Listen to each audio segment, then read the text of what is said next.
Sell me this pen. How you wish you could sell like that video clip where your customer is completely mesmerized by you and is fully in your control and does exactly what you want them to do. Now, your wish to come true, then make sure you watch this video till the end, because I'm going to share with you 4 things that you need to do to make sure that you're not at the mercy of your client in the sales interaction. Because most business owners and sales professionals struggle and dance at the tune of whatever the client asks them to do without having any clarity and control in the sales process. So make sure you watch this video till the end, because this video has the potential to change your life. Hi, my name is Rajiv Talreja, and as a business coach, I love working with entrepreneurs on enhancing their selling skills, because at the end of the day, if you're good at selling, then you're good at generating income. But if you suck at selling, then your income generation is struggling. And while I work with entrepreneurs on enhancing their selling skills, what's important for me in that conversation is the level of control that you exercise as a business owner or a sales professional versus the level of control a client is exercising in a sales interaction. Because think about it, if the client is the one who's controlling the conversation, then through the process, you are treated like a doormat and you have no option but to take all the dust off their shoes and just be at their doorstep but not be able to enter their door. I want to show you how do you enter their door, and do it with grace and dignity. Do it with integrity and capability, not with some kind of a manipulative jadoo totka. So that's why it's important for you to watch this video and learn what are the 4 things that you can do to not be at the mercy of your client in a sales interaction. So let's get started by understanding what are the 4 things to do to not be at the mercy of your client in a sales interaction. The first thing that you need to do as a sales professional or as a business owner in a sales meeting is you need to ask a lot of questions.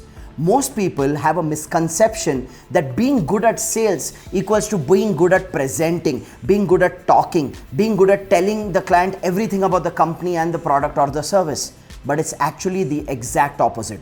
Being good at sales means being good at asking questions, because it's the person who's asking the questions who's controlling the agenda of that conversation, who's controlling the flow of that meeting, who's actually controlling the direction of that conversation.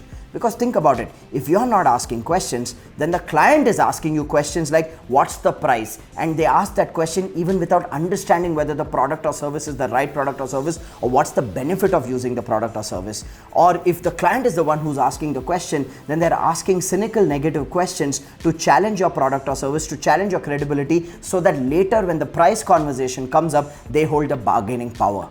But when you are asking the questions, and you're asking questions around their buying needs, why do they want it, what are they looking for, what's the benefit that they are seeking, their buying process, on what are the steps that they will take to make sure that the purchase decision happens, the buying factors as to what are their driving force in making the decision. When you ask these kind of questions, you are helping the client get more clear, and you're actually serving the client.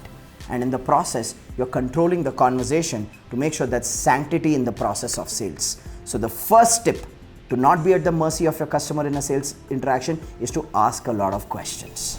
The second tip to not be at the mercy of your clients in a sales interaction is to tell them what's the best solution for them. Human beings are indecisive.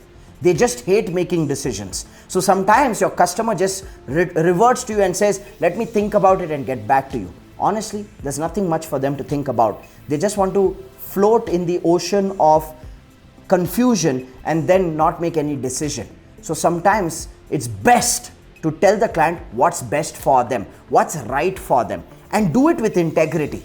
Do it with absolute honesty and transparency, which means if your product or service cannot fulfill their need, be honest with them and tell them, hey, we are not the right partners for you. That's what will gain trust.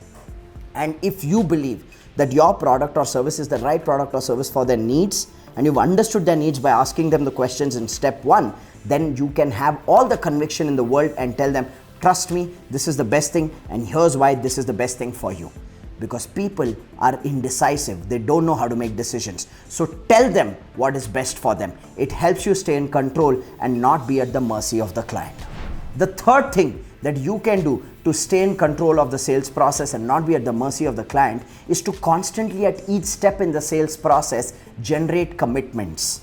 Look, it's not just about you doing what they want you to do. They will tell you, send us a design, give us some ideas, make a presentation for us, send us a commercial proposal, give us 3 quotations, and you are happy to do all of it for them. You should be. But in return, what are you getting? Nothing. So make sure that it's a process of give and take throughout the sales cycle. Make sure you're generating commitments. So if a client says, send us your level 1 proposal with the ideas that you recommend for us, then you need to say, great, I'm happy to send you that proposal.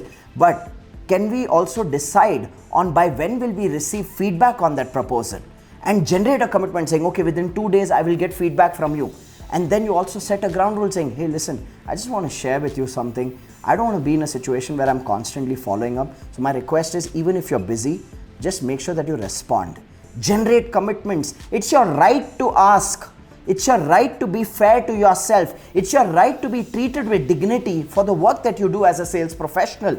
So generate commitments, because when you generate commitments, that's when you lead them to the next step. So if they said send a proposal, the next step is to receive their feedback. So you need to lead them, say, I need feedback. Then they say, okay, let's have a conversation to discuss the pricing. Then you need to say, okay, great. Let's come into the conversation to discuss the pricing. But can we also make sure that the pricing is a win-win pricing? Generate that commitment.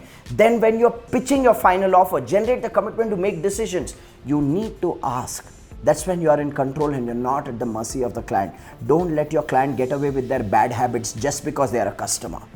Which brings me, and the 4th thing that you can do to not be at the mercy of your customers in the sales process is to do marketing consistently. Now you must be wondering, Rajiv, you're talking about sales in this video. Where did marketing suddenly come in? Let me tell you, why am I talking about doing marketing consistently? When you as a business do marketing consistently, then you generate a healthy pipeline of leads for yourself. When you have a healthy pipeline of leads for yourself, then you have confidence. And when you have confidence and a customer is negotiating hard with you, then you know how to hold your price and hold your profitability and let the customer know with a lot of love that, hey, this is the best that we can do. We can't do lower than that. So if it's okay with you, let's continue. If it's not okay with you, we'll still remain friends. Think about it. When you do marketing consistently, that's when you have the upper hand in negotiation, because you're not living in the desperation that I have nobody else in the pipeline, so let me sell at whatever price I can. And that's when you hold your profits. That's when you're not at the mercy of the client in sales. So make sure you follow these 4 tips and you will see some magical results in sales. And not just magical results, you will see a magical level of confidence within you and your team when you follow these 4 tips. I hope you found value in this video, and if you did, then continue the learning journey with me. All you need to do is click on the link below and register yourself for my upcoming 4-hour business breakthrough seminar, where we go beyond sales, we go beyond marketing, we go into the totality of building a stable and successful business, where I teach you a step-by-step method to build a business which can grow without you. Because most entrepreneurs are struggling in doing everything by themselves, and it's practically impossible for one person to do everything. So make sure you make a wise choice, and the wise choice would be to click on the link below, register yourself, and continue the conversation with me in my 4-hour live business breakthrough seminar. I look forward to seeing you there, and if you found value in this video, subscribe, because that's where there's an ocean of knowledge waiting for you. See you at the business breakthrough seminar.